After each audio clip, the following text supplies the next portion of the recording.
Hi all, എല്ലാവരും സുഖമായിട്ടിരിക്കുന്നോ? ഇന്ന് ഞാൻ കൊണ്ടുവന്നിരിക്കുന്നത് അടപ്രഥമൻ്റെ റെസിപ്പിയാണ്.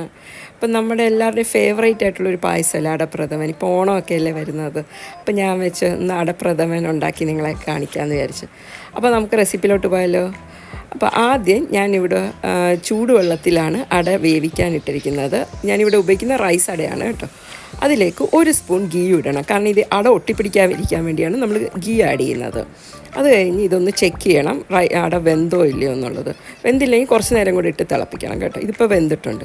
അതിനുശേഷം ഞാനിതൊരു അരിപ്പ പാത്രത്തിലേക്ക് ഊറ്റി മാറ്റുവാണ്. അത് കഴിഞ്ഞ് ഞാനിതൊരു തണുത്ത വെള്ളത്തിൽ കഴുകിയെടുക്കുന്നുണ്ട്. 2-3 പ്രാവശ്യം തണുത്ത വെള്ളത്തിൽ കഴുകണം.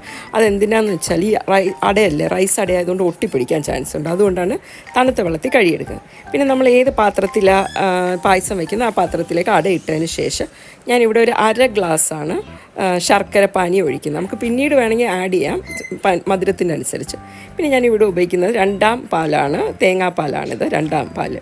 അത് ഞാനൊരു 3/4 ഗ്ലാസ് എടുക്കുന്നുണ്ട്. പിന്നെ ബാക്കി 1/4 ഗ്ലാസ് ഞാൻ പിന്നീട് ഒഴിക്കും. ഇതിപ്പോൾ എന്നിട്ട് നല്ല പോലെ വഴറ്റി കൊടുക്കുക.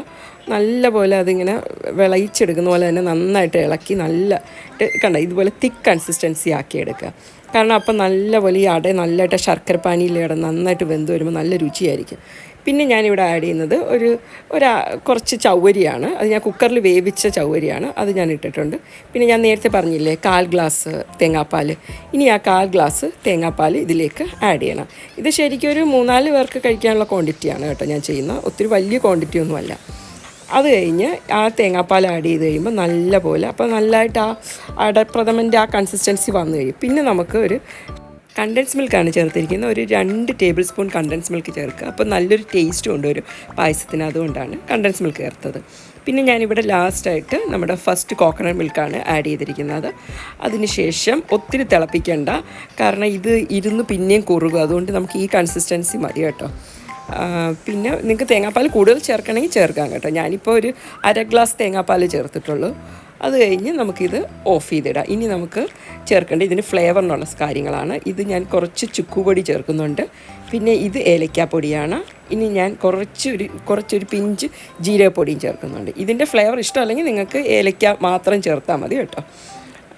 എനിക്കിതിൻ്റെ ഫ്ലേവർ ഇഷ്ടമുള്ളതുകൊണ്ട് ഞാൻ അത് ചേർത്താം. ഇനി നമുക്ക് ഇതിലേക്ക് നെയ്യിൽ കശുവണ്ടി, കിസ്മിസ്, പിന്നെ തേങ്ങാക്കൊത്ത്, ഈ 3 കാര്യങ്ങൾ വറുത്തിടണം.